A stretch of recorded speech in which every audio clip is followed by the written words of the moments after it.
L'apertura del Padiglione Italia per i temi affrontati è strettamente connessa al momento storico che stiamo vivendo.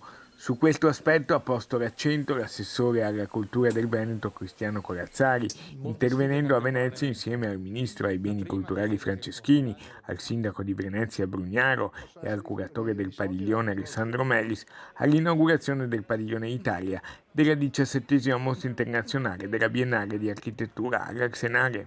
Per noi è un momento particolarmente emozionante, anche alla luce delle contingenze che viviamo e che abbiamo attraversato. Possiamo trarre degli insegnamenti da questa fase, anche nell'approcciarci in modo diverso a concetti che oggi sono di perfetta attualità, come quello di un corretto equilibrio tra lo sviluppo delle nostre comunità, il contesto ambientale, il concetto della qualità della vita e della salute. L'assessore Corazzari plaude al lavoro della Biennale. Tutti questi aspetti sono perfettamente interpretati dal lavoro di questa Biennale nelle sue varie articolazioni ed in particolar modo dal tema dell'architettura, che vuole rappresentare uno sguardo forte verso il futuro, verso lo sviluppo delle nostre città e delle nostre comunità. Quindi un ringraziamento a tutti coloro che hanno contribuito con tutte le difficoltà organizzative che hanno dovuto superare e le responsabilità che si sono dovuti assumere